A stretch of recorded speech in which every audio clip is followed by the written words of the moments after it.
이제 곧 이어서 종합 토론이 진행될 예정입니다. 그리고 한 가지 더 말씀드리면 지금 이 행사는 유튜브로도 지금 실시간 생중계되고 있습니다. 그래서 질문은 여러분들이 나중에 우리 자장님께서 플로어에서 질문하실 분들에 대한 질문도 받으시겠지만 또 유튜브 상에서도 지금 질문이 올라오면 그 질문을 바로 확인해서 또 그 질문에 대한 답변도 함께 진행될 예정입니다. 앞에 모니터가 준비되어 있습니다. 그래서 혹시 여러분들이 또 유튜브에 접속하셔서 질문을 쓰셔도 상관없으시겠습니다. 네, 그러면 이제 본 행사의 마지막 3부를 이어서 진행하도록 하겠습니다. 3부는 종합토론 순서인데요. 오늘 행사의 주제는 지속가능 발전과 대학 리빙랩이라고 하는 주제였습니다. 오늘의 토론을 멋지게 진행해 주시고 마무리해 주실 분을 소개합니다. 스태피의 선임 연구위원이신 송희진 저장님을 모시겠습니다. 박수 부탁합니다. 네. 네, 그러면 저는 마이크를 넘기고 저도 플로어 위로 내려가도록 하겠습니다. 부탁드리겠습니다. 네, 감사합니다. 지금 코로나가 굉장히 지금 심하게 번지고 있다고 지금 계속 뉴스가 뜨네요. 그런데도 이렇게 이런 자리를 우리가 좀 하고 있어서 걱정도 좀 되지만 또 그 열기가 또 뜨거워서 이게 또 하나의 발전의 기회가 될 것 같습니다. 오늘 제3회 대학 리빙 네트워크의 주제는 굉장히 중요한 용어들 3개가 나와 있습니다. 지속 가능성, 대학, 그리고 리빙랩. 이 3개가 어우러지는 주제들인데요. 어떻게 보면 이게 현재 한국 사회의 중요한 이슈들을 다 담고 있는 내용인 것 같습니다. 그래서 오늘 내용들도 다양한 형태의 논의들과 여러 가지 사례들이 발표가 됐는데요. 아마 오늘 토론자들이 말씀하신 내용은 그 구체적인 발표 내용에 대한 토론보다는 아마 각 영역에서 이루어지는 일들에 대한 것들을 말씀해 주면서 오늘 이슈들과 연계시키는 논의들이 될 것 같습니다. 그래서 그런 맥락에서 이해를 해주시면 좋을 것 같고요. 저도 그 토론에 들어가기 전에 광고를 하나 해야 될 것 같습니다. 지금 행정안전부하고 과학기술부에서 지역 문제 해결을 위한 그 연구개발 사업을 하고 있습니다. 현재 각 지자체에서 지역에서 해결해야 될 문제들을 23개를 도출했는데 그것을 해결하기 위한 연구자들을 지금 모으고 있어요. 그래서 아마 지금 각 지역에서 오시는 선생님들이 그 내용을 한번 보시면은 오늘 주제인 리빙랩 방식으로 그것을 해결할 수 있을지 없을지 판단이 될 것 같고요. 그래서 그 문제를 같이 해주시면은 아마 리빙랩을 운영하는 데 있어도 그렇고 아마 그 학생들의 경험을 쌓는 데 있어서 굉장히 도움이 될 것 같습니다. 그래서 행정안전부의 그 홈페이지나 아니면 과기부 연구자단의 홈페이지에 가면 그 사업의 내용이 떠 있기 때문에 그걸 보시고 한번 어플라이를 해보시면 굉장히 도움이 될 것 같습니다. 예, 광고는 여기까지 하고요. 토론을 진행하도록 하겠습니다. 우선 이제 발표자 3분이 있었는데 3분은 나중에 그 말씀을 좀 해주시고요. 우선 여기 뭐 3분이 토론을 먼저 해주시겠습니다. 토론자는 3분인데요. 박형웅 전북 디지털 사역센터 센터장님이십니다. 예, 앉아서 하시죠. 예. 그리고 권경희 동국대학교 교수님. 그리고 이영미 경남대학교 교수님. 예, 3분이 토론을 해주시게 되겠습니다. 그래서 여기 나와 있는 순서대로 박 교수님부터 말씀을 해주시면 감사하겠습니다. 네. 일단 오늘 그 포럼 그 주제가 지속가능 발전과 대학 리빙랩인데 그 지속가능 발전이라고 하는 용어가 오늘 이제 발표해 주셨던 유엔의 SDGs를 의미하는 것도 있겠지만 다른 한편으로는 어떤 지속 가능성이라고 하는 어떤 키워드는 그 상당히 몇 년 전부터 그러니까 우리 사회를 어떤 강조하는 어떤 하나의 이야기가 되는데 가끔 현장에 나가 보면 지속 가능성이라는 말이 일종의 스트레스처럼 작용될 때도 있습니다. 그러니까 이를테면 정부 사업 같은 거를 할 때 그러면 당신들은 정부 사업 자금이 끝난 다음에는 이 활동을 어떻게 하시겠습니까? 라고 물어보는 질문에 대한 답이 지속 가능성으로 활용되고 있는 측면도 또 있습니다. 이것뿐만 아니라 지속 가능성이라고 하는 말은 각종 정부에서 진행하는 어떤 창업 지원 사업이라든지 아니면 스타트업들한테 지원하는 각종의 사업들이 그러면 국민의 세금을 이용해서 당신들이 창업하는 데 도움을 받았는데 당신들은 지금 어떻게 됐느냐라고 하는 용어처럼 사용될 때가 있습니다. 과연 저희가 지속 가능성이라고 하는 말을 어디다 키포인트를 두느냐는 굉장히 중요한 포인트인 것 같습니다. 그러니까 유엔에서 지정한 SDGs가 인류가 앞으로 생존을 위해서 우리가 반드시 지켜가야 되는 어떤 목표로 17가지를 놔둔 이유도 수없이 많은 어떤 주제들이 있겠지만 그 주제들이 모아지는 어떤 힘들을 좀 보여줄 필요가 있지 않겠느냐라고 하는 취지로 접근해야 될 것 같고요.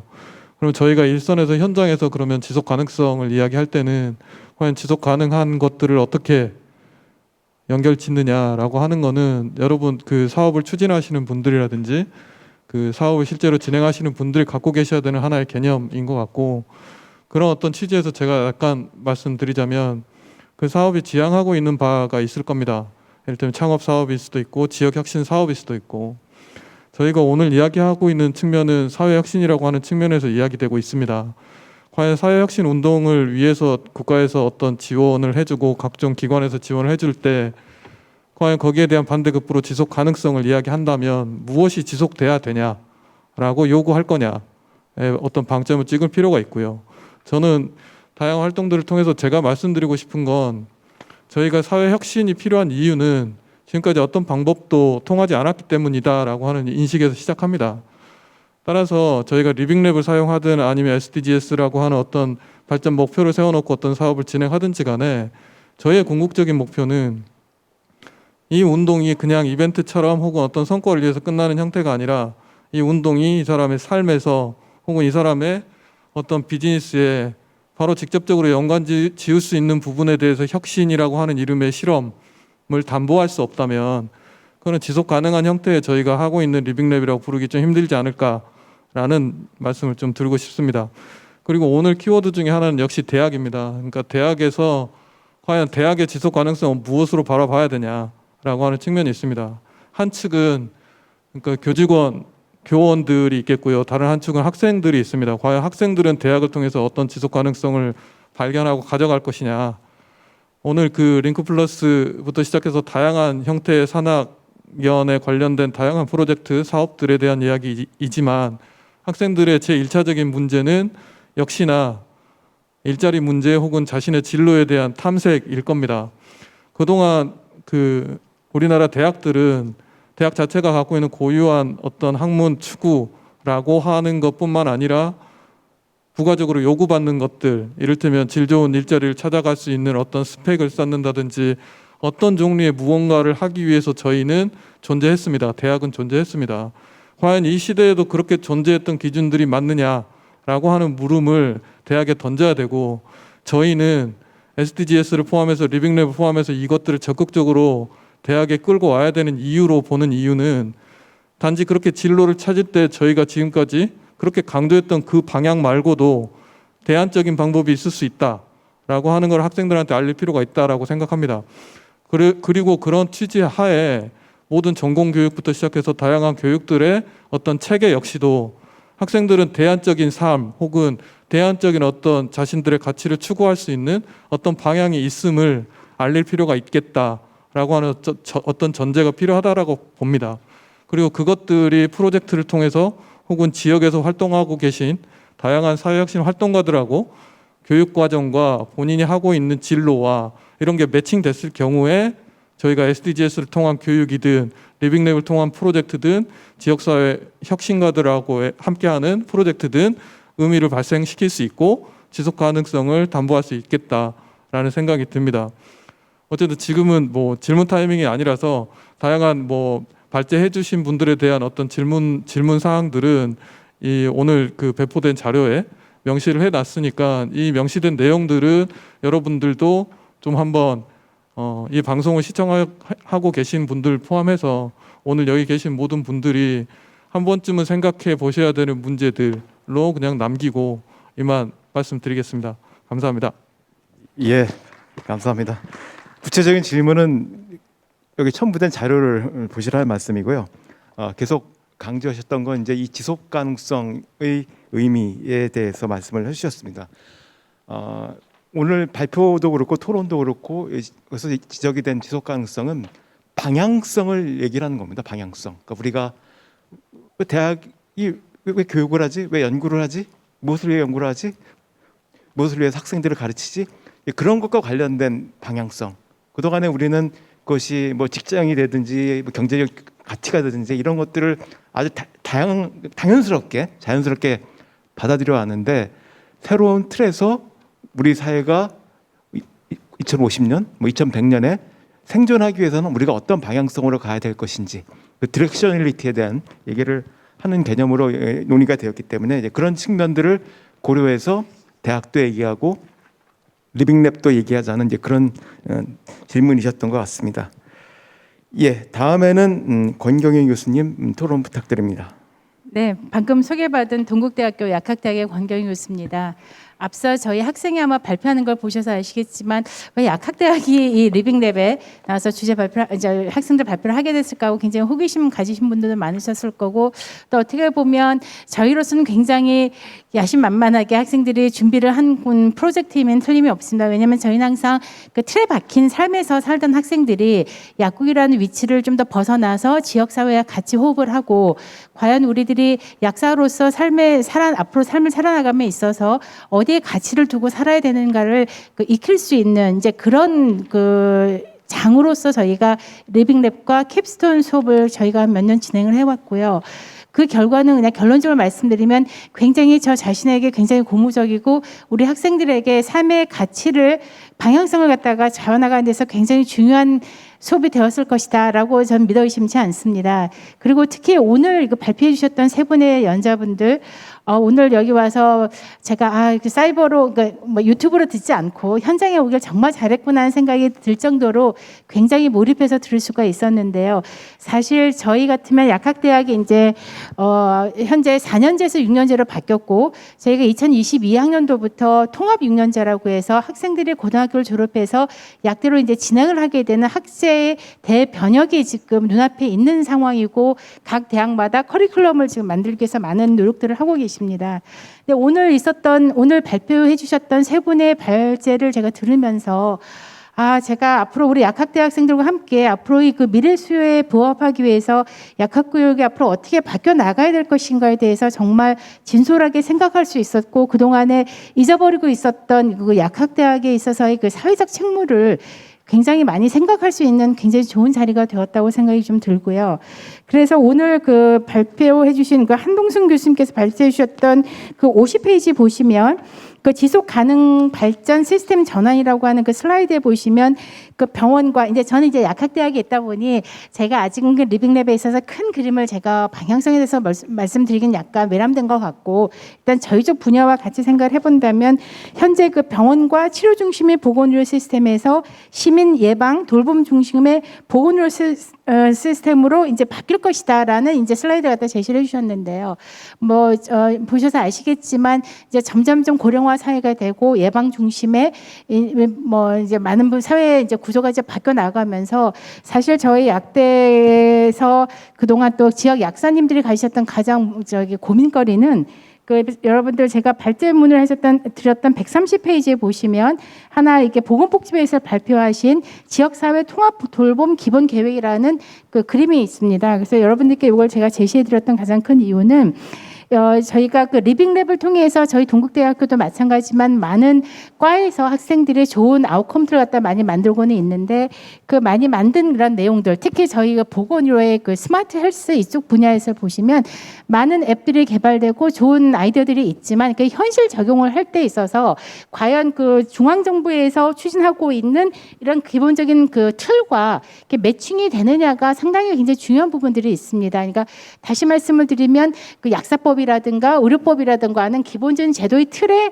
맞는 이제 그 스마트 헬스 관련된 여러 가지 어플리케이션이라든가 이런 학생들 아이디어들이 만들어지면 좋은데 가끔 이제 저희가 이제 전 이제 약을 하고 있으니까 약과 관련돼서 말씀드리면 뭔가 약간 2%, 3%, 1% 정도가 부족한 부분들 그래서 그게 현실에 적용하기가 어려운 부분들이 많이 나오고 있는데 제가 요 130페이지에 말씀드린 요 그림을 여러분께 보여드린 것은 여러분들이 아마 그 저희 학교뿐만 아니라 많은 대학에서 그 스마트 헬스 관련된 많은 아이디어들이 아마 이 그림에서 한 축을 갖다 담당하시는 부분들을 개발하고 계신 걸로 알고 있습니다. 그런데 그 현실적으로 이런 전체 보건의료 전달 체계에서 실용성이 있기 위해서는 이제 보건의료 전문가들과 같이 개발을 해주시면 훨씬 더 좀 좋은 결과 나오지 않을까. 그래야만 저희가 지속 가능한 그 대학 리빙랩이 앞으로 만들어질 수 있지 않을까라는 부분을 꼭 이 자리에 들어서 말씀을 드리고 싶고, 그리고 저희가 특히 약과 관련된 그 앱들을 같은 거 많이 개발하실 때 제가 오늘 이 자리에서 말씀드리고 싶은 것은 저희 약학대학에 연락을 주셔서 같이 한번 저희가 아이들과 공유를 해보면 훨씬 더 실용성 있는 그런 결과들이 나오지 않을까라는 부분을 이 자리를 빌어서 잠깐 말씀드립니다. 네, 그래서 저희가 그 리빙랩에 있어서의 그 지속 가능성을 갖다 생각을 할 때에는 그 중앙 정부나 아니면 제도와의 부합성에 대한 부분들을 좀 고려를 해주심이 좀 필요하지 않을까 싶고요.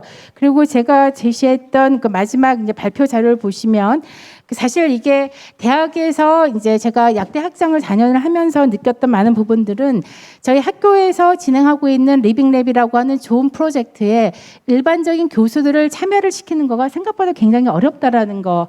그래서 그 지속 가능한 대학 리빙랩으로서 이게 정립이 되려면 교수 업적 평가라든가 아니면 대학 평가라는 부분에 있어서 저희가 그동안에 산학 연계라고 하는 부분들이 많이 업적에 반영을 시켜 주셨지만 그게 액수라든가 하는 부분들 때문에 이렇게 많은 좋은 아이디어들과 이렇게 노력하시는 많은 교수님들의 노력이 제대로 평가를 받고 있지 못하는 부분들이 사실 저희가 지속 가능한 그 대학 리빙랩을 만듦에 있어서 가장 큰 걸림돌이 아닐까 싶어서 사실 아까 연구재단에 오셨던 선생님께 제가 꼭 질문을 드리고 싶었는데 자리에 계시지 않아서 직접 말씀은 못 드리지만 사실 이런 많은 정말 제가 오늘 들었던 많은 세 분의 발제 내용과 오늘 학생들의 결과물들을 보면서 이것은 뭐 저희가 비록 약사가 나중에 되는 어떻게 보면 직업의 안정성이 있는 과라 하더라도 굉장히 의미 있는 이런 그 프로그램이라고 생각이 들고 그것은 결국 그 다른 전공에 하신 분들과 같이 연계해서 융합적으로 저희가 발전할 수 있다면 특히 저희 GIS 같은 경우는 토목과에 있는 그 공대 학생들의 도움을 좀 많이 받아서 저희가 진행을 했거든요. 그래서 제가 융합형 모델로 가면서 뭔가 앞으로 고령화 시대에 또 정말 좀 더 나은 삶을 갖다가 추구하기 위해서 하는 그 삶의 현장을 저희가 구현시키는 데 있어서 굉장히 중요하지 않을까. 그래서 두 가지로 그러니까 평가 방법과 그다음에 융합에 있어서의 같이 네트워킹이 이 자리를 빌어서 너무나 훌륭하고 좋았다라는 거 말씀드리면서 토론 마치도록 하겠습니다. 감사합니다. 예, 감사합니다. 우리가 알고는 이제 기본적인 연구에 대한 정의가 있죠. 그리고 연구 잘한다는 건 네이처나 사이언스 이것만 생각을 하는데 그것만 좋은 연구는 아니거든요. 지금 아까 학생이 발표한 연구도 굉장히 좋은 연구인데 현재 우리는 네이처 사이언스만 가지고 줄을 세우다 보니까 이제 그런 건 연구가 아니야. 뭐 이렇게 얘기하는 경우도 많이 있습니다. 근데 변화가 있습니다. 변화가 있고요.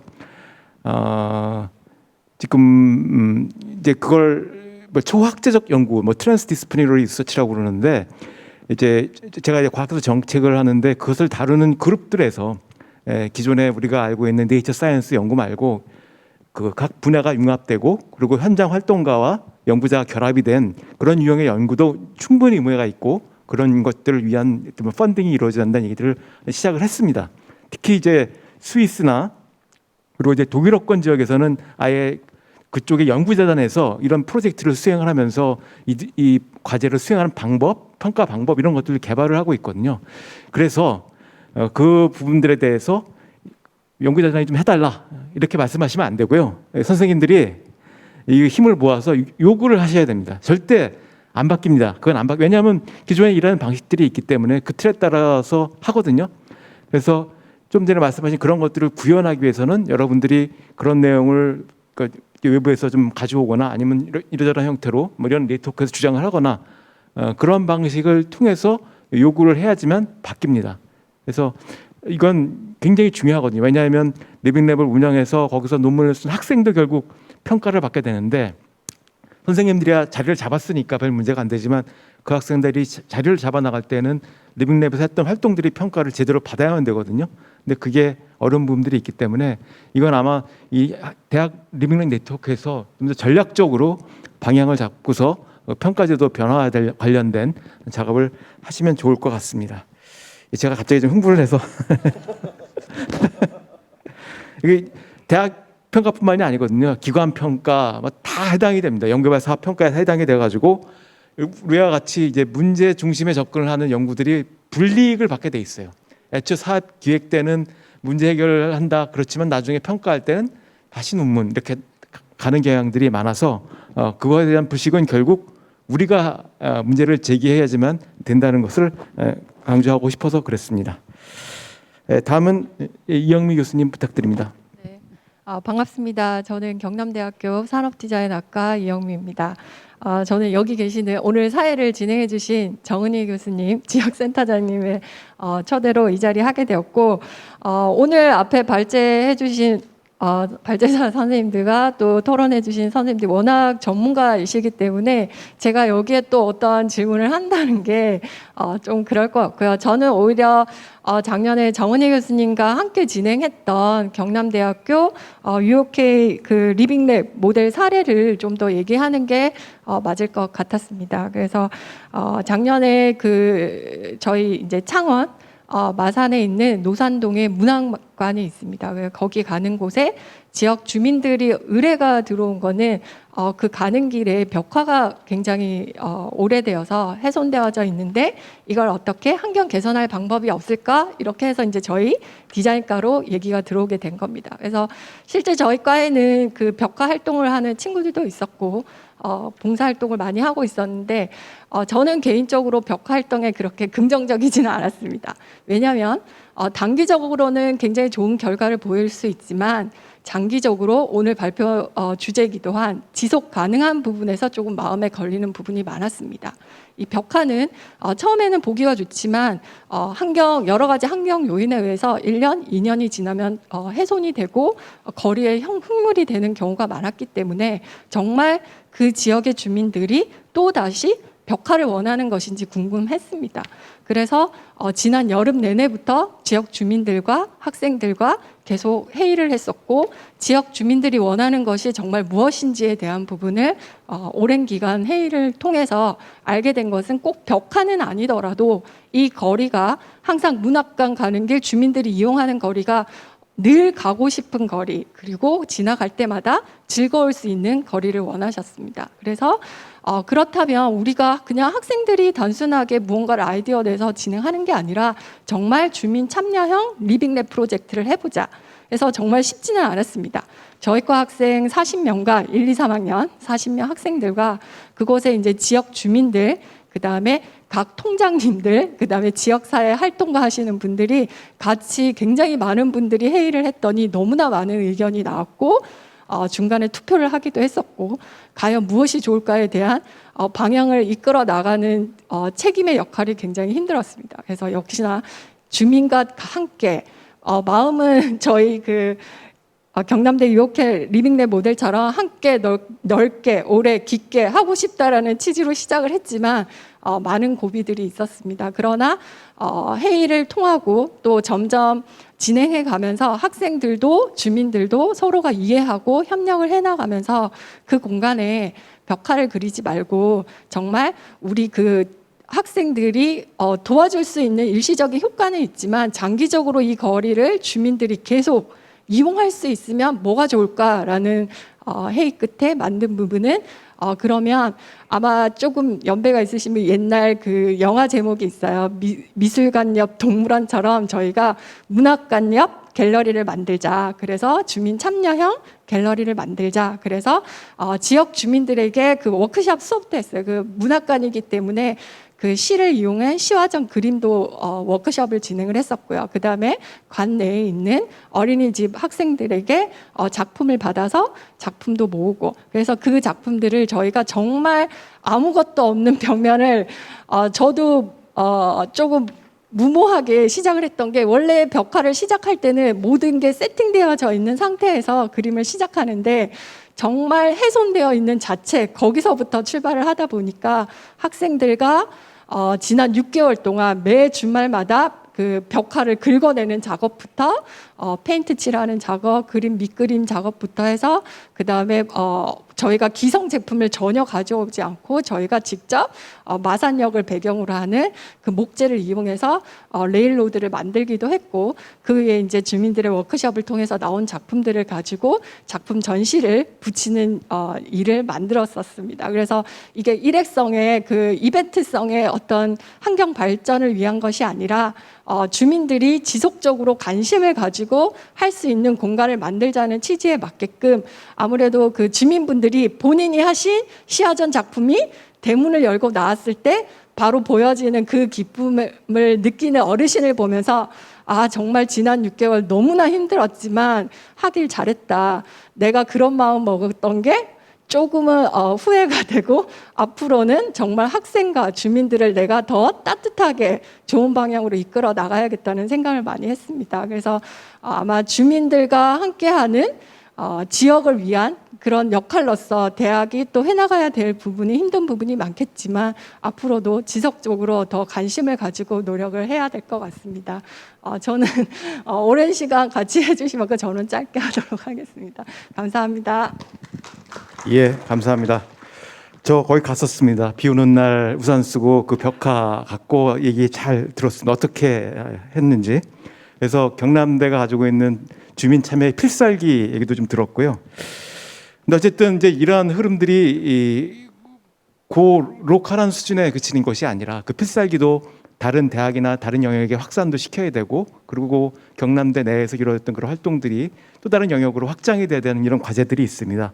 근데 이제 그런 방향성 그리고 주제들을 이제 한번 제시해 주는 것이 이제 크게 아까 말씀을 하셨던 이 지속 가능한 발전 목표인 것 같습니다. 그래서 그런 큰 틀에서 이러한 지역 차원에서 이루어지는 참여 프로그램들이 재배치되고 재해석되는 그런 그 노력들이 좀 있으면 좋겠습니다. 예, 지금 지정된 토론자들은 지금 말씀을 하셨고요. 다시 발표자들로 들어가기 전에 플로어에서 좀 뭐 말씀을 하실 분들이 있으면 말씀을 좀 해주시면 감사하겠습니다. 아마 이러저러한 질문들이 있을 것 같아서요. 필요하시면 손을 들고 말씀해 주시면 되겠습니다. 아니면 유튜브로 질문을 해주셔도 되고요.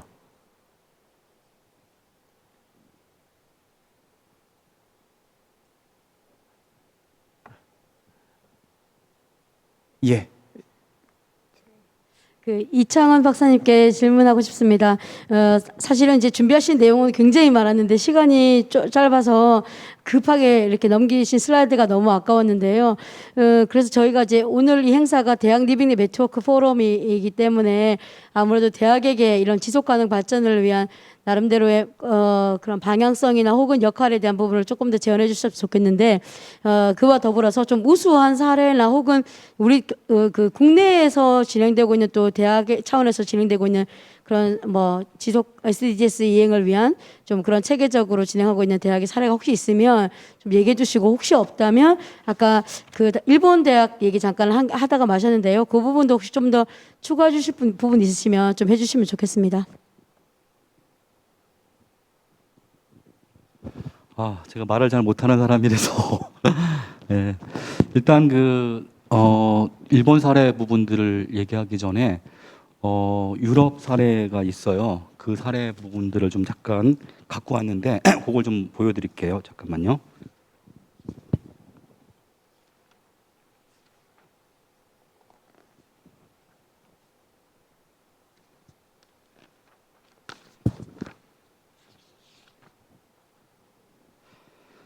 사실 이제 지금 SDG 관련해서 대한민국은 세계 랭킹 몇 위 정도 될 것 같습니까?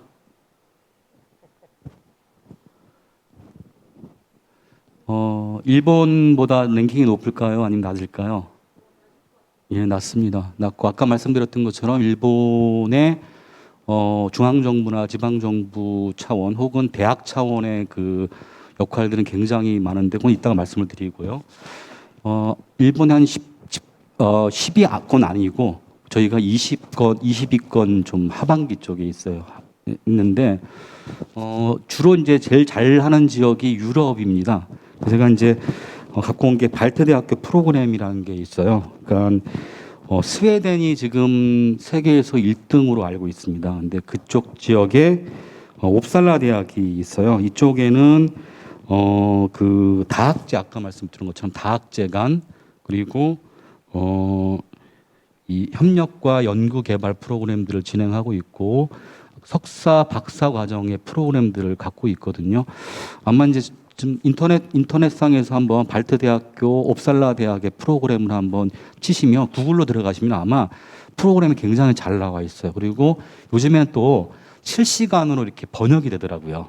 그래서 100% 정도는 아니지만 한 7, 80 정도 이렇게 이해할 수 있는 정도. 그리고 그림이 굉장히 많아요. 그래서 그런 것들을 한번 살펴보시면 좋을 것 같다는 생각이 들고, 일본 같은 경우는 제가 아까 말씀드렸던 그 논문이 있어요. 그 한국 비교정보학회보에서 이제 올해 썼던 논문인데, 거기 보시면은 주로 중국과 일본의 사례들을 하나씩 얘기했어요. 하나는 이제 FSI라고 학교 전체가 SD 체계로 전환했던 동경대학교 사례를 좀 얘기했고요. 두 번째가 대학원 중심의 SEG 이행과 실천에서 UN 대학이라고 있습니다. UN 대학에서 진행하고 있는 전략 플랜 2015에서 2019라는 이제 대학 조직 운영 프로그램들이 있는데, 이걸 참조를 해보시면 좋을 것 같고요.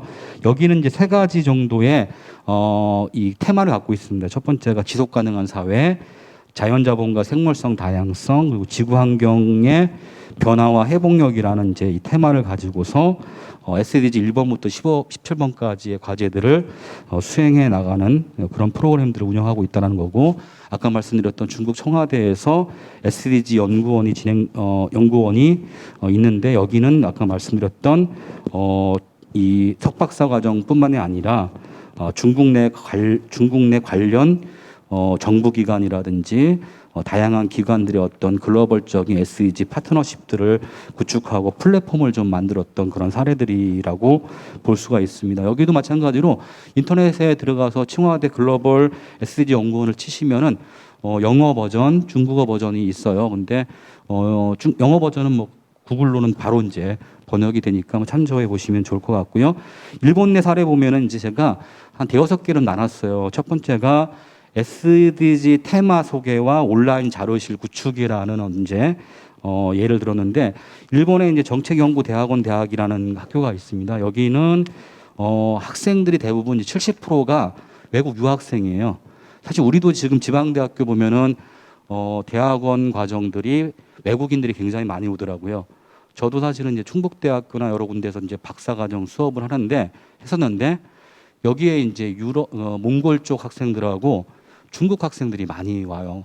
안 그러면은 지방대학교 학생 충원이 잘 안 되더라고요. 그래서 이게 쭉 수업을 하는데 여러 가지 답답함은 있습니다. 왜냐하면 한국어에 대한 이해가 많이 떨어지기도 하고, 그러다 보면은 그 친구들한테 많은 거 요구할 수가 없는 상황이기도 하는데, 어쨌든 간에 이 일본 정책연구대학원 대학에서는 이 학생들에게 총장이 직접적으로 세계화 SDG라는 그런 이제 프로그램들을 운영하고 있어요. 그리고 또 하나가 이제 재밌는 게 뭐냐면 이 데이터베이스를 구축하는데, 이따가 이제 말씀을 드리겠지만 아까 한 교수님한테 말씀드렸던 것처럼 중요한 거는 한국과 일본의 차이 중에 하나가 뭐냐면 아카이브예요.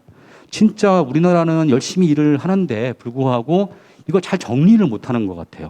근데 일본 친구들은 정말 잘 정리해요. SDG 1번부터 17번까지 쫙 정리하는데, 제가 아까 한 교수님 발표를 보면 어떤 느낌 들었냐면, 정말 체계적이다라는 생각이 들었어요. 잘하고 있구나.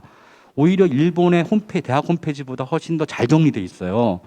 다만 이것을 관리하고 그 대중적으로 활용하고 이용할 수 있게끔 하는 데 있어서 우리가 좀 잘 못하고 있는 게 아닌가라는 생각이 드는데, 이쪽 대학들은 뭐냐면 SDG 관련 활동이라든지 자료들에 대한 데이터베이스, 온라인 상에서의 아카이브를 잘 구축하고 있다라는 생각이 듭니다. 그래서 가급적이면 대학이 도서관도 있지 않습니까? 그래서 SDG든 리빙랩이든 간에 한 켠을 아카이브로 좀 구축을 해서 이 활동들을 좀 많이 알려내고 홍보하는 것도 굉장히 중요할 것 같아요. 예산을 따오는 것도 결국은 열심히 하니까 따올 수 있는 거거든요. 그러니까 많이 알릴 수 있고 정리했으면 좋겠다 이런 생각이 들고 또 한 가지가 이제 이 메이지 대학 같은 경우에 뭐 메이지 대학, 속화대학 뭐 이런 데가 다 이제 그런 식으로 진행하고 있고요. 학생 참여형 이제 SG 홍보 활동 아까 말씀드렸던 개요 대학이었어요. 이제 아이들이 목표를 설정해서 SG에 대한 이해와 인식을 높이기 위한 다양한 프로그램과 활동을 하고 있고 이 부분들을 지역사회 단체와 기업이 후원을 해주고 학교에서는 방조를 해주는 그런 어떤 이제 흐름들을 좀 소개해 드리려고 했었고요. 또 하나가 이제 조치대학이라고 한국말로는 이제 상지대학이라고 할 수 있어요. 이게 유명한 대학인데 여기서는 이제 SDG에 대한 학생 참여를 높이기 위해서 뭘 했냐면 사진 콘테스트를 했었어요. 그래서 어떤 사진과 관련해서 자기의 경험들을 글로 써서 이제 옆에다가 정리해 놓는 거예요. 이걸 이제 처음에는 대학생들만 하다가 나중에는 이제 고등학생들까지 참여를 했고 이게 이제 많이 알려지니까 UN 본부에 그 사진들이 전시되는 그런 이제 사례들도 있었다라고 보시면 될 것 같고요. 전공 연계된 SG 활용과 관련해서 가나자 공업대학에서의 사례들이 있어요. 특히 이제 요즘에 SDG는 유럽 그 유엔에서도 강조하고 있는 것 중에 하나가 이거예요. 가급적이면 기술 교육, 직업 교육과 연계시켜내는 SDG 교육이 필요하다는 얘기를 많이 합니다. 인문학자들만 하는 게 아니고 사회과학자들만 하는 게 아니고 행정학자들만 하는 게 아니라 이공계 쪽에서 더 많이 할 수 있게끔 프로그램들을 짜야 된다 이런 얘기를 하는 거예요. 그래서 이 공대인데도 불구하고 뭐 인간과 자연 세미나 같은 이제 뭐 수업을 학년별 수업을 만들거나 그다음에 지역 창생을 위한 프로젝트 디자인 교육 같은 것들을 진행하고 이러다 보니까 아이들이 그 갖고 있는 기술이 있잖아요. 이공계 학생들은 그래서 게임을 개발했어요. 그래서 SDG 교육 게임들을 개발을 했고 뭐 보드 게임이라든지 카드놀이라든지 게임이라든지 인터넷상에서 게임들을 만들어내고 이걸 이제 보급하기도 하는 그런 사례들도 있다라는 거고요. 또 현장 연구와 연계된 SDG 사례들도 있었어요. 너무 많죠. 길어졌죠.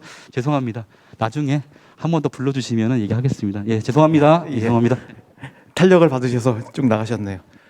그 대학뿐만이 아니라 외국의 경우에는 연구기관도 거기에 우리는 이러이러한 연구를 합니다. 그건 SDG 몇 번과 연결이 됩니다. 이렇게 딱 아예 홈페이지에 올라가 있습니다. 예, 그래서 운영을 하고 있고 방향성을 그렇게 잡아나가는 거죠. 근데 이제 우리나라는 아직 이제 이 SDG라는 것 자체가 인류 사회가 공통으로 지향하는 가치란 개념들에 잘 아직 수용이 안 되고 있는 것 같습니다. 그래서 계속해서 이제 지적이 되지만 이 서스테이너빌리티하고 이제 고잉 컨선, 그러니까 계속 비즈니스죠. 우리 조직이 계속 가능해야 돼. 이제 고잉 컨선과 관련된 그 개념을 계속해서 이제 왔다 갔다 하면서 쓰고 있거든요. 근데 발표하신 SDG는 명확하게 고유명사입니다. 그래서 17가지의 목표를 가지고 쓰여지는 것이고 고잉 컨선과 관련된 내용들은 이제 이게 보통 명사죠. 근데 그게 현장에서 우리가 얘기를 할 때는 왔다 갔다 해서 그런 부분들을 좀 명확하게 구분하는 게 필요할 것 같고요. 그래서 용어 사용도 뭐 지속 가능한 발전이나 지속 가능한 전환이나 뭐 지속 가능한 시스템 혁신이나 이런 식으로 좀 표현을 해주면은 고잉 컨선과 좀 구분돼서 얘기를 풀어갈 수 있는 계기가 되지 않을까 합니다. 그리고 또 하나의 이유는 우리나라 같은 경우 이 지속 서스테이너빌리티죠. 이걸 환경부의 일로 이렇게 시작을 하게 되면서 이게 그냥 환경부 사업으로 이제 이해되는 경향들이 좀 있습니다. 그래서 이 의제를 국가 단위의 의제, 이제 국제적인 의제로 좀 올리는 작업들이 필요한데 역시 이제 부처 간의 경쟁들이 있다 보니까 그런 부분들이 좀 약화된 부분들이 있습니다. 그래서 이걸 좀 더 이제 그 국제적인 의제, 국가적인 의제로 좀 이렇게 놓는 작업들도 아마 필요할 것 같고 그런 작업들도 아마 이제 이런 일들을 하시는 분들이 좀 풀어가야 될 숙제가 되지 않을까 생각을 합니다. 예, 다음에는 한동순 교수님 말씀을 해주시죠. 예. 예.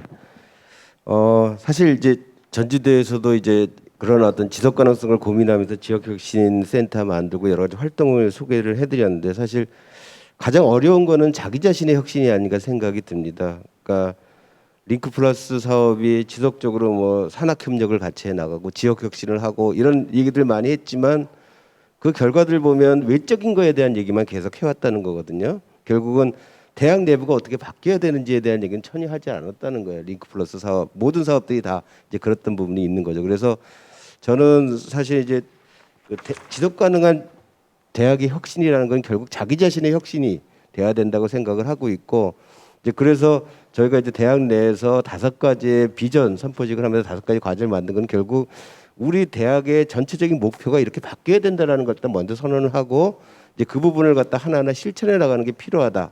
이제 그 부분입니다. 근데 저희도 이제 저희 이렇게 지표를 만들면서 가장 아쉬웠던 부분은 뭐냐면 좀 더 구체적인 목표, 지표들을 만드는 것들이 필요하지 않나 이런 생각을 했거든요. 그러니까 우리 보면은 뭐 탄소 제로를 갖다 2030년까지 뭐 45% 하고 50년까지 0%로 하고 뭐 이런 지표들을 유엔 단위에서 하나하나 만들어 나가고 있기 때문에 대학들 하나하나가 자기 자신의 어떤 그런 목표들을 그 스스로 설정을 하고 또 스스로 관리를 하고 그다음에 그걸 공표하는 이런 일들이 일어나야 되지 않을까 이런 생각을 하고 있습니다. 그래서 오늘 뭐 양정모 팀장님도 이제 그런 얘기를 했지만 제가 보기에는 링크 플러스 사업, 앞으로 이제 링크 플러스의 후속 사업 같은 경우는 외적인 부분에 대한 것도 이제 많이 얘기를 해야 되겠지만 이제 그거보다는 조금 더 그 내부의 혁신 모습들을 어떻게 보면 대학 혁신 지표 같은 걸 만들어서 대학 자체가 얼마나 많이 바뀌고 있는지, 뭐 구체적인 얘기는 그겁니다. 지금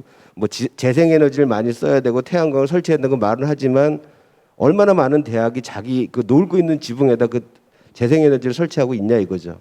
그러니까 저희가 이제 돌아다니며 조사를 해보니까 대학 중에서 그거 한 데가 별로 없어요.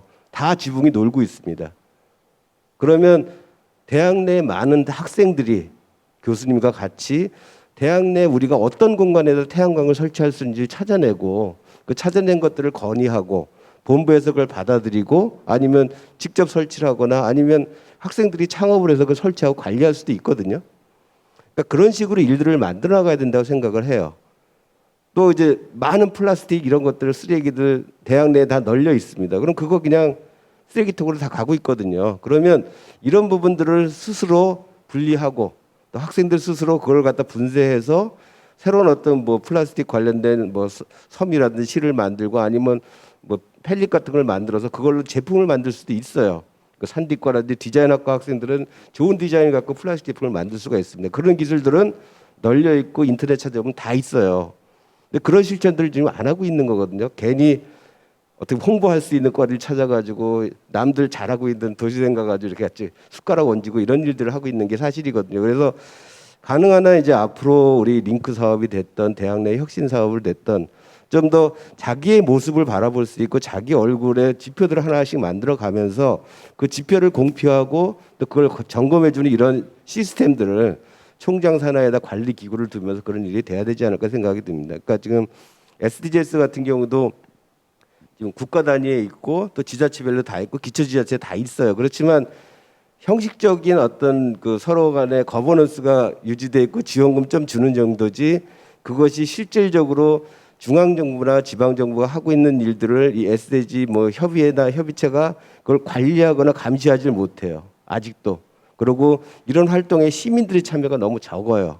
이제 그렇기 때문에 거기 나온 지표들이 항상 그냥 공식적인 지표들밖에 없는 거죠. 그러니까 저도 이제 지금 전라북도 지속협에서 있으면서 지표를 갖다 만들고 있는데 그 지표에 들어갈 때 가장 중요한 것은 뭐냐면 시민들이 실천해서 획득할 수 있는 지표를 만들고 그걸 관리하고 그걸 추동하는 것들이 필요하다 이런 얘기를 합니다. 우리도 똑같거든요. 그러니까 뭐 신입생 충원율 뭐 이런 거보다는 학생들과 교수들이 같이 할 수 있는 지표들을 만들고 그걸 하나하나 관리하는 것들이 필요하다는 겁니다. 그래서 많은 어떤 대학의 구성원들이 같이 활동할 수 있는 그런 구조들을 만들고 그거를 같은 그러니까 대학 내외에서 같이 감시할 수 있고 그다음에 추동할 수 있는 구조를 만드는 것들이 저는 진정한 지속 가능한 대학 혁신이 될 것이고 또 그런 일들이 많은 측면으로 리빙 랩으로 좀 이렇게 전화되면서 활동을 한다면 대학의 모습들이 상당히 바뀌고 또 대한민국의 SDG 그 순위가 계속 높아지지 않을까 이런 생각을 하고 있습니다. 예, 저도 하여튼 노력하겠습니다. 한 가지 여쭤봐도 될까요? 저 링크 사업단 그러면 다음 3단계가 SDG를 이렇게 근간으로 해서 지금 바뀌어 나가는 건가요? 저는 링크 사업하고 아무 관련도 아니, 없고요. 그게 잘 아니라 알지도 제가 오늘 못합니다. 와서 세 분의 연사분들이 다 SDG에 관련돼서 말씀을 많이 해주셨었는데 사실 어떻게 보면 저희 같이 이제 사실 저는 리빙랩을 학교에서 한다니까 또 저희 약학대학에 들어가야 되니까 제가 이제 대표 주자로서 들어가서 몇 년 해오면서 나름대로는 굉장히 성과가 있고 굉장히 도움이 되는 굉장히 좋은 프로그램은 이해는 하지만 저희 약대에 있어서의 많은 구성원들을 다 같이 참여하기에는 굉장히 어려운 점이 많거든요. 이제 예를 들어서 저는 이제 이미 학생들의 교수 평가 점수 잘 받는 건 이미 포기하고 그리고 저희 조교들은 엄청나게 한 학기마다 이 캡스톤 리빙랩 진행하면서 엄청난 부하가 들어가는데 이거는 그 학생들이 논문 쓰는 거하고 전혀 상관이 없는 부분들이기 때문에 저는 이제 약사들의 사회적 책무 또 약이 사회에 미치는 영향 뭐 이런 부분들 그다음에 사고의 전환 앞으로 미래에는 이제 약국에만 갇혀 있지 말고 사고의 폭을 넓혀야 되고 확장적 사고 뭐 이런 거 하면서 이제 독려는 하고 있지만 사실 굉장히 현실적으로 어려운 부분들이 많거든요. 그래서 제가 아까 SCI 뭐 아까 교수 업적 평가도 말씀드렸지만 사실 교수 학습법도 저희 같으면 뭐 어떤 뭐 PBL을 하면 뭐 100만 원 준다 뭐 얼마 주신다 이 정도 가지고는 되는 게 아니라 제가 보기엔 아까 말씀하신 리빙랩과 연계된 과목들을 하게 되면 적어도 뭐 SCI급 논문 한 편 쓴 거와 같은 점수를 주신다거나 만약에 그렇게 되면 저희 모든 대학이 아마 엄청나게 단기간에 지속 가능한 모델로 갈 수 있지 않을까라고 생각이 좀 들고요.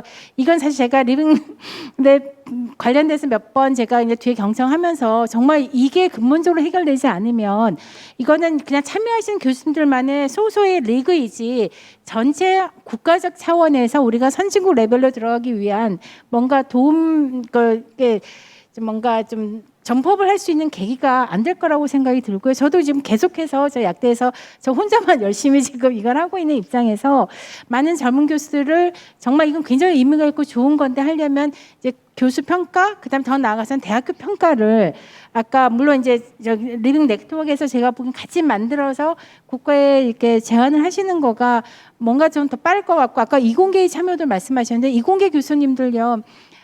아무것 다 필요 없으면 사실 그냥 논문만 쓰면 본인들이 원하시는 성과 평가도 잘 받으시고 월급도 올라가고 뭐 모든 부분에 있어서의 대접을 받지 학교에 있어서의 뭔가 그 뭐 보직 교수가 된다거나 이런 리빙랩에 참여한다거나 지역 사회에 뭔가 한다는 거를 생각할 수가 없다는 현실적인 문제가 개선되지 않으면 제가 보기에는 너무 외람된 말씀이지만 이 리빙랩이 지속 가능성 모형으로 가기는 너무 어렵지 않을까라는 그냥 개인적 말씀을 좀 드리면서 네.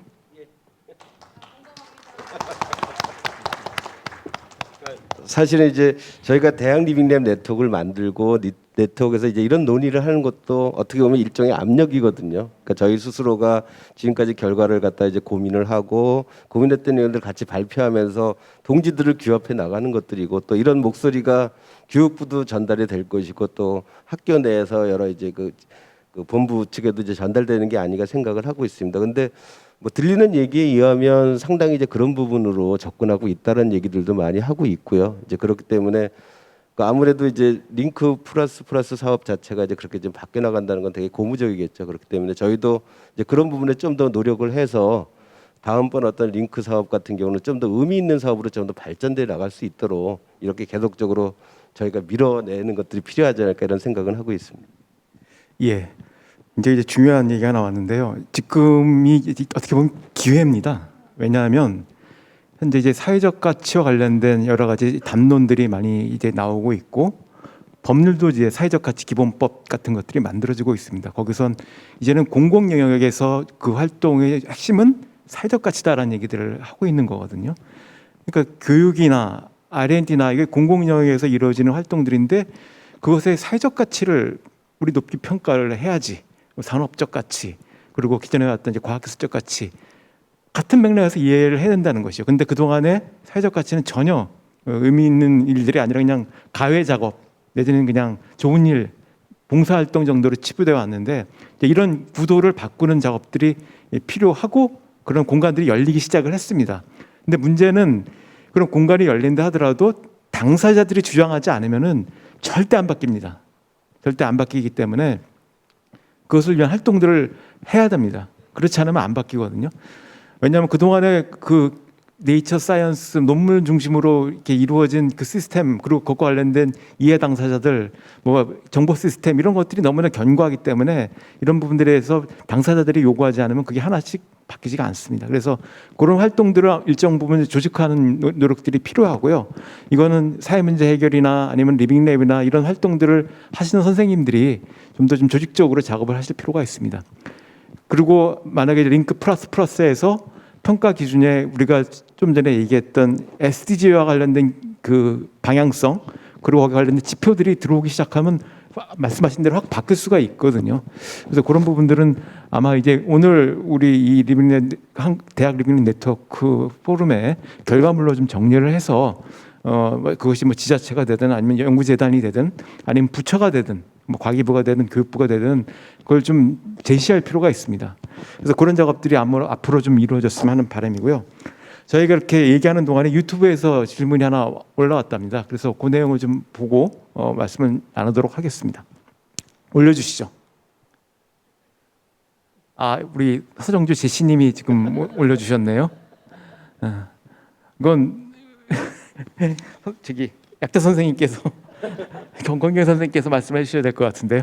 아마 저희 여기 학생이 아마 보고 있는 전 사실 이 서정주님 잘 모르고요. 제가 말씀드리겠습니다. 제약회사의 인사부장님이십니다. 그러세요? 네.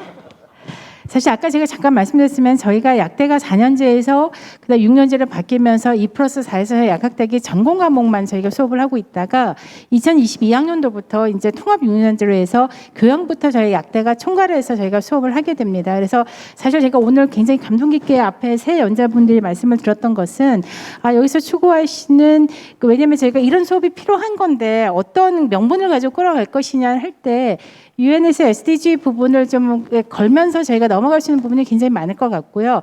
약대 실습은 여러 가지 문제점들이 많이 많이 지적이 되고 있어서 어제 저희가 또 그 웹엑스를 통해 가지고 저희가 실습부에 대한 토론이 좀 있었습니다. 그래서 사실 제가 진행하고 있는 몇 가지 실습에 안 그래도 리빙랩을 적용해서 해보려고 했던 거고 이 논문 요약은 이건 모든 대학 약학대학에 다 해당되는 것이 아니라 대학마다 좀 다릅니다. 그래서 저는 사실 이 개념을 저희가 지금 전국에 37개 약학대학이 생겼습니다. 그래서 원래 과거에 20개여서 지금 그다음에 이제 지역적 안배를 갖다 고려를 하셔가지고 37개를 갖다 지역에 다 제주도까지 만들었기 때문에 이제 제가 아까 사실 말씀드리지 않았던 것은 저희 약과 관련된 문제점들이 굉장히 많습니다. 고령화 시대에 있어서 사실 그동안 약학대학의 소임은 신약을 만들어서 아니면 좋은 약을 만들어서 제공한다의 개념이었었다면 지금은 잘 만들어진 약을 환자 손에 쥐어주는 것 정도가 아니라 그게 사람 몸에 들어가서 어떠한 약효가 나타나고 어떤 부작용이 나타나는지까지 점검을 해야 되는 것을 약사들이 소임으로 좀 가지고 있고 그런 부분에 있어서의 여러 가지 활동들을 실습을 통해서 저희가 제공을 하려고 저희 학교는 노력하고 있는데 사실 이 논문 요약이 아까 말씀드린 대로 SCI 논문 이 이외에는 저희가 인정을 받고 있지 않은 시스템들이다 보니 지금 여러 가지 부분에서 어려운 점들이 지금 많이 있어요. 그래서 저희는 이제 약대 같은 경우는 이제 이것을 적용하는 걸 제가 돌아가서 열심히 만들어가지고 37개 약대에 좀 많이 배포를 해가지고 같이 들어올 수 있게 하려고 그러고요. 이 리빙랩 도서관은 저도 아까 여쭤봤으면 리빙랩 도서관이 문제가 아니라 저희 많은 성과들이 혹시 데이터베이스화가 되어 계셔가지고 저희가 찾을 수 있을지 그래서 저희는 어떻게 생각하면 그 작년에 했던 캡스톤에서도 학생들의 앱 개발하는 거에 굉장히 관심이 많고 다른 약학 전공 아니신 분들에서도 앱 개발 스마트 헬스 해가지고 많이들 만드시는데 그게 현실적으로 저희가 적용 가능한지를 저희가 테스트해드릴 수도 있을 것 같다는 생각이 조금 들어서 저희한테 연락을 주시면 저희가 열심히 실용성 있게 해드릴 수 있다는 부분이고 두 번째 질문은 그래서 저희가 약학대학의 실습이 문제 있다는 것을 인정하고 앞으로 더 많이 개선할 거라고 믿어 의심치 않습니다. 열심히 노력하겠습니다. 예, 감사합니다. 박 교수님. 그 두 번째 리빙랩 도서관 어떨까요? 이런 질문이 있고요. 대학별이 아니라 리빙랩 뮤지엄처럼 한 군데 다 모으는 이렇게 주셨고요. 아까 그 저희 토론회 때도 자꾸 이야기 나왔던 게 리빙랩뿐만 아니라 SDGs도 디지털 아카이브 형태에 대한 고민인데 사실 저도 그런 생각을 하게 되고요. 이거가 됐으면 좋겠다는데 문제는 이게 과연 아카이브로 정보를 모으는 어떤 방식에 대한 혁신적인 아이디어가 필요한 단계가 아닐까라는 생각이 듭니다. 왜 제가 이 말씀 드리냐면 대학에서 이제 SDGs 포함해서 리빙랩을 포함해서 이제 수업을 하다 보면 이제 학생들한테 이제 이것부터 시작하게 되죠. 보통 이제 어떤 당신들이 관심 있는 사회적인 이슈가 뭐냐부터 시작합니다. 그러니까 교육이 갖고 있는 어떤 일종의 뭐라고 표현해야 될지 모르겠지만 A부터 Z까지 가는 어떤 그런 방식을 따르고 있는 거죠. 그러니까 리빙랩도 마찬가지고 SDGs도 마찬가지고 당신의 관심사는 무엇이냐. 그러면 그 다 좋은데요. 그 중요한 거는 그 이슈가 발견된 이슈라는 거예요. 그러니까 제가 말씀드리고 싶은 거는 과연 리빙랩이든 SDGs든 그게 어떤 목격에 의해서 발견되는 형태로 시작하는 게 맞는 거냐. 이게 체험과 경험을 통해서 내가 이것 때문에 고통받고 있다가 충분히 녹아든 형태에서 시작할 거냐에 따라서 제 경험상 보면 그 결과가 다릅니다.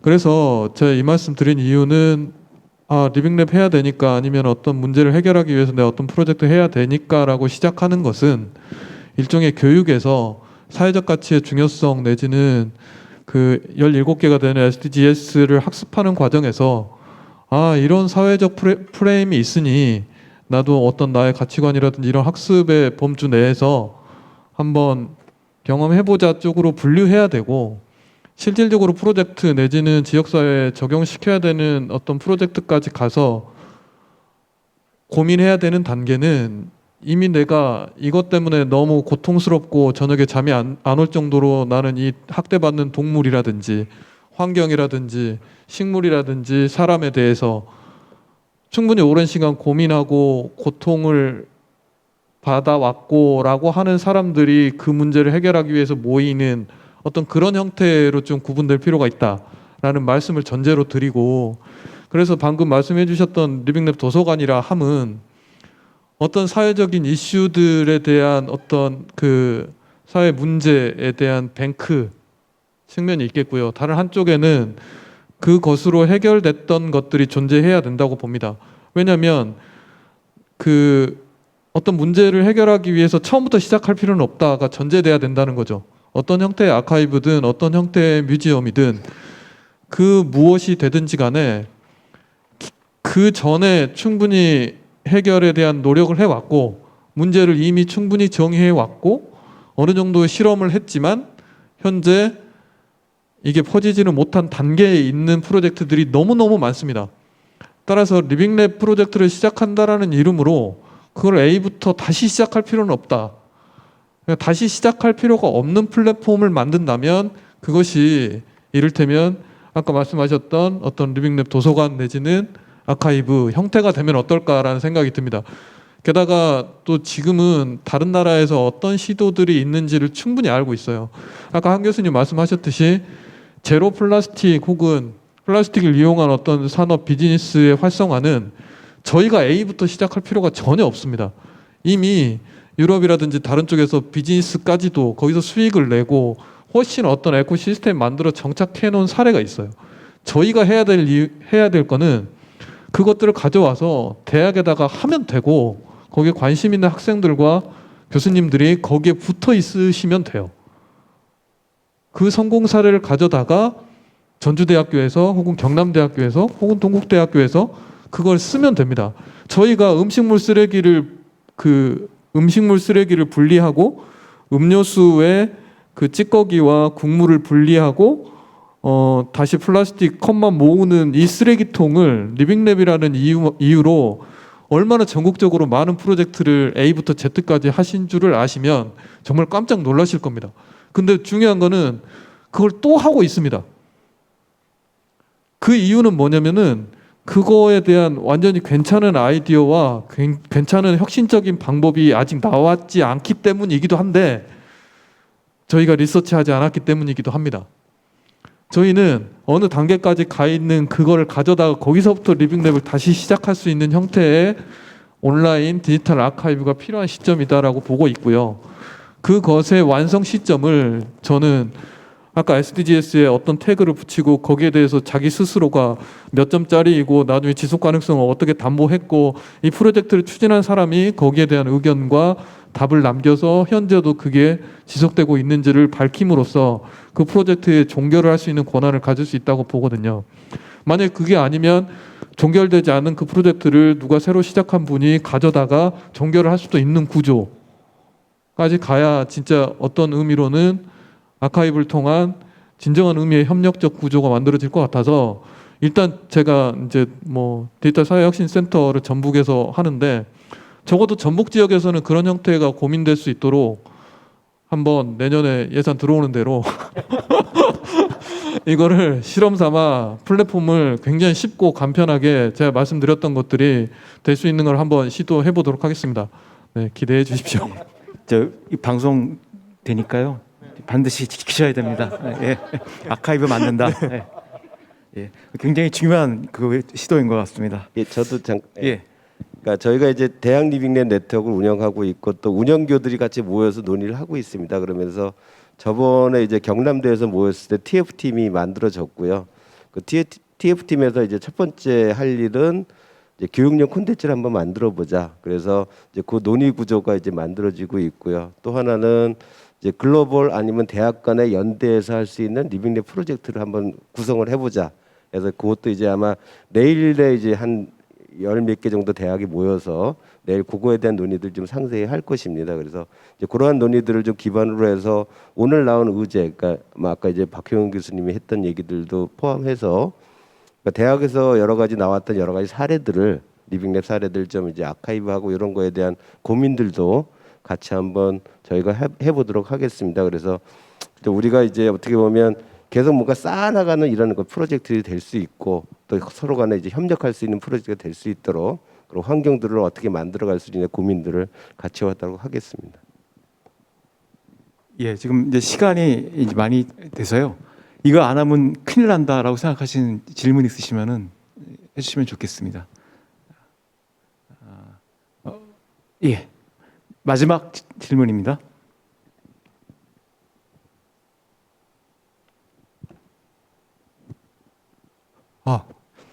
안녕하세요. 서문대학교 지역문화혁신센터장 맡고 있는 이희원 교수라고 합니다.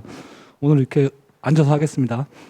오늘 이렇게 의미 있는 자리 만들어서 너무나 의미 있고 저도 같은 회원교구에서 참여를 했지만 사실 적극적인 노력은 많이 보태지 못하고 참여만 해서 좀 죄송하다는 말씀 드리고 싶고요.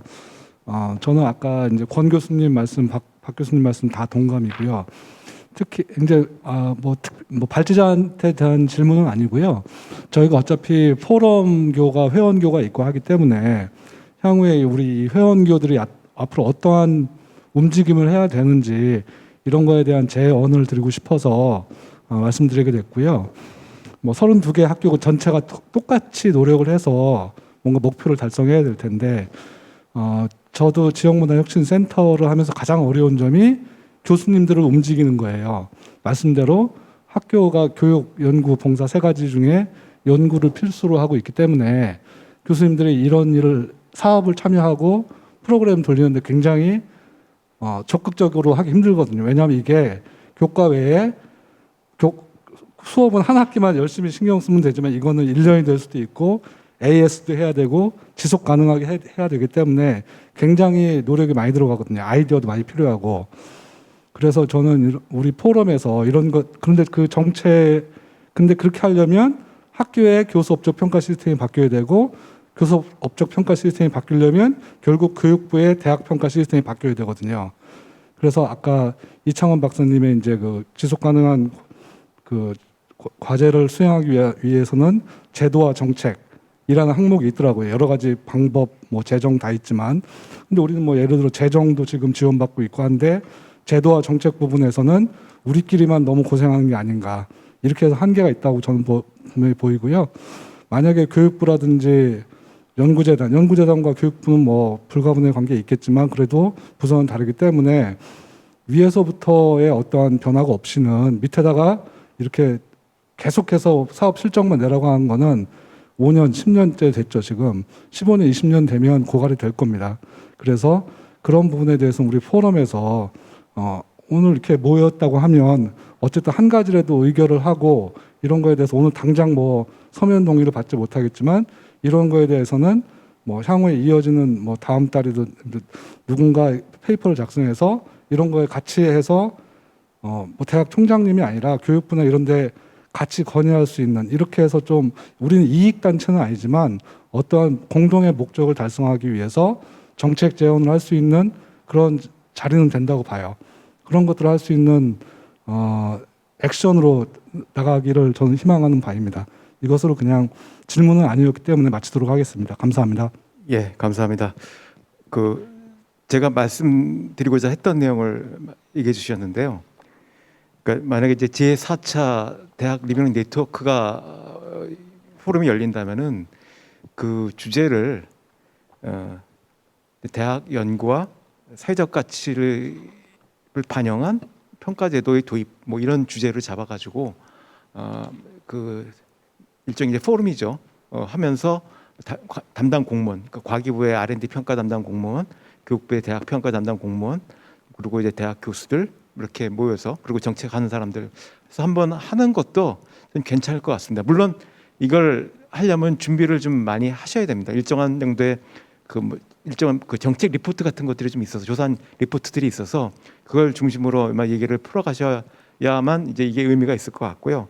그리고 이게 한 번의 포럼으로 끝나지 않기 때문에 이제 관련된 우군이 되는 조직들이 있죠. 가령 이클레이, 그리고 뭐 지속가능 발전 협의회 이런 조직들과 같이 작업을 하셔서 SDG가 지향하는 거기 지표들이 있는데 170여 개 지표들이 있는데 그런 것들이 R&D 활동이나 교육 활동에 반영될 수 있는 형태의 틀들을 제시하면은 좀 더 설득력이 있거든요. 그래서 그런 작업들을 이렇게 엮어나가는 작업들이 제4차, 뭐 제5차 이렇게 연결되면은 아마 지금 우리가 하는 여러 가지 일들에 많이 도움이 될 것 같습니다. 그래서 그런 것들을 아마 집행부가 있으니까 아마 좀 논의를 하셔서 풀어가는 게 어떨까 하는 생각이 듭니다. 시간이 이제 거의 다 됐기 때문에 제가 마무리 말씀을 드리도록 하겠습니다. 아까 이제 한돈송 교수님이 발표한 그 PT의 50페이지 그림을 이제 가지고 말씀을 좀 드리고 싶은데요. 지금 이 그림에서 보면 밑에 이제 물고기 떼들이 막 움직이는 것 같은 흐름들이 있는데 이게 이제 지금 우리가 하고 있는 리빙랩입니다. 처음에는 이제 작은 일이고 나비의 날개짓 같은 것들인데 얘네들이 묶이고 엮이고 커지면서 기존의 틀을 흔들면서 이제 새로운 시스템으로의 전환이 가능해집니다. 아까 계속 얘기가 나왔던 바와 같이 병원과 의사 중심의 보건 의료 시스템에서 시민과 돌봄과 그리고 예방 중심의 시스템으로의 전환, 뭐 이런 것들이 이제 결국 우리가 지향하는 바들인데 그런 전망 속에서 이제 이런 조그마한 실험 활동들이 배치될 필요가 있습니다. 막 우리가 얘기했던 SDG도 그런 전망이 될 텐데요. 이게 우리가 일을 하다 보면 계속해서 개별적인 일에 이렇게 묻히고 로컬한 차원에 묻히는데 이게 이런 큰 차원의 전환과 연결될 수 있는 고리들을 계속해서 생각하고 성찰하고 연결시키는 노력들이 있어야지만 이게 말 그대로 고잉 컨설입니다. 이 서스테이너빌티가 고잉 컨설과 연결된 지점 바로 그거거든요. 이런 전망 속에서 가야지만 이게 고잉 컨설이 되기 때문에 그런 작업들을 우리가 앞으로 어떻게 할 것인지, 그리고 대학 리빙 네트워크에서 그런 것들을 어떻게 만들어 나갈 것인지 그런 작업들을 앞으로 좀 더 저희가 고민했으면 좋겠습니다. 그리고 같은 맥락에서 이제 대학 리빙랩 활동들이 우리는 지금 연구개발 사업이나 연구대상 사업을 하게 되면서 지역사회 쪽하고 이렇게 시작이 되었는데 아까 잠깐 얘기가 나왔지만 캠퍼스 자체를 지속 가능하게 만드는 것도 굉장히 중요한 이슈거든요. 근데 그런 내용들이 이제 아직 우리가 충분히 논의를 안 해와서 그 캠퍼스를 지속 가능하게 만드는 리빙랩을 통해 가지고 학생도 훈련하고 캠퍼스도 바꾸고 그걸 바탕으로 이제 대학 평가도 바꿔나가는 이런 계기도 마련이 될 수 있을 것 같습니다. 그래서 그런 작업들도 우리가 한번 고려해보는 그런 노력들이 필요할 것 같고요. 그리고 어쨌든 이제 우리가 대학 리빙 네트워크를 운영하면서 공통으로 필요한 일들이 있습니다. 그 일정한 공공재를 공급해주는 그런 활동들이 필요한데 그런 부분들도 좀 대학들이 분담을 해서 아까 박 교수님은 아카이브 우리가 하겠다 그랬는데 이런 자세 좋습니다. 그래서 이런 것들 하나씩 맡아가지고 교육 프로그램 우리가 맡겠다 이런 식으로 해서 맡아서 공공재를 공급해주는 활동들도 좀 해주시면은 좀 더 힘이 나지 않을까 생각이 듭니다. 그래서 많은 시간이 지났는데 어쨌든 오늘 그 전주대학교에서 이 대학 리빙 네트워크 포럼이 개최가 돼서 아주 좋은 많은 논의와 일정한 성과가 있었던 것 같습니다. 다음번에 포럼에선 더 나은 진전이 있기를 바라면서 이상으로 포럼을 마치도록 하겠습니다. 네, 감사합니다. 네, 감사합니다. 네, 오늘 마지막 피날레인 토론의 좌장을 맡아주신 우리 송희진 박사님께 한 번 더 박수 부탁드리겠습니다. 네, 그리고 또 토론을 맡아주셔서 토론해주시고 발제해주신 분, 그리고 우리 모두를 위해서 다 같이 한 번 더 박수할까요? 네, 감사합니다. 이것으로서 제3회 대학 리빙랩 네트워크 포럼을 모두 마치도록 하겠습니다. 그리고 가장 중요한 인증샷 촬영이 있겠습니다. 단체 사진 촬영이 있으니까요. 모두 앞으로 나와 주셔서 취하고 싶은 자유로운 포즈로 단체 사진 한번 찍고 행사를 마무리하겠습니다. 또 한 가지 중요한 광고가 있습니다. 이 행사가 종료되고 난 이후에 석식이 준비되어 있는데요. 제목이 재밌습니다. 별 따주는 부뚜막입니다. 아마 들어오시면서 책자 사이에 끼어져 있는 아마 요 전단지를 확인하셨을 텐데요. 행사 장소를 잘 확인하시고 식사 장소로 이동해 주시면 감사하겠습니다. 그러면 모두 나오셔서 단체 사진 한번 찍고 마무리하겠습니다.